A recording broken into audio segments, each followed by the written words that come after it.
Руколата кај нас се уште ја нема потребната сатисфакција и репутација, но таа е на добар пат своето место да си го заземе.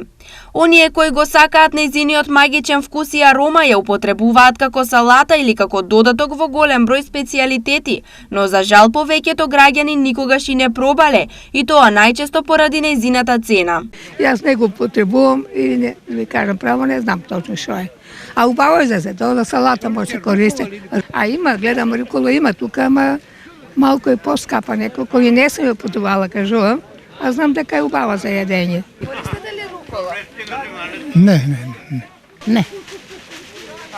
Не знам јас. Не сум запознат за тоа.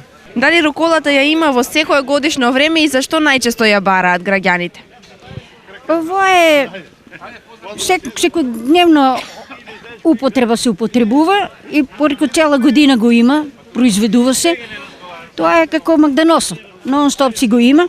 Сега секој како го надува, користи, а многу е хранливо за крвта. За крвта на луѓето е хранливо, е повише тражат за усупа, стават за салата и на децата дават. Руколата има и друга чудесна моќ која многу одамна ја познавале римјаните и египјаните. Точно знаеле што се таа содржи и колку е ефикасна нејзината тајна сила која била во следното.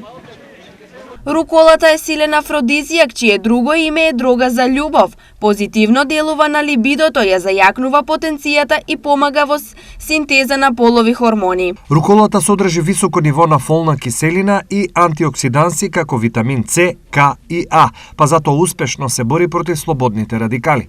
Полне со каротиноиди, како и со многу други минерали, како што се калиум, манган, железо и калциум, од кои сите се корисни и неопходни елементи во исхраната на човекот. На Штипскиот пазар таа се продаваше на ограничен број тезги и ја има и во замрзната форма во супермаркетите. Малата количина снег и студеното време го намали бројот на продавачи и купувачи на Штипскиот пазар, а продуктите кои беа најбарани можеа да се најдат по следниве цени: мандарина 70, јаболко 30, лимон 90, банана 90, марула 30, млад кромит 20, ротквица 20, спанак 50, брокула 100 и тиква 20 денари за килограм.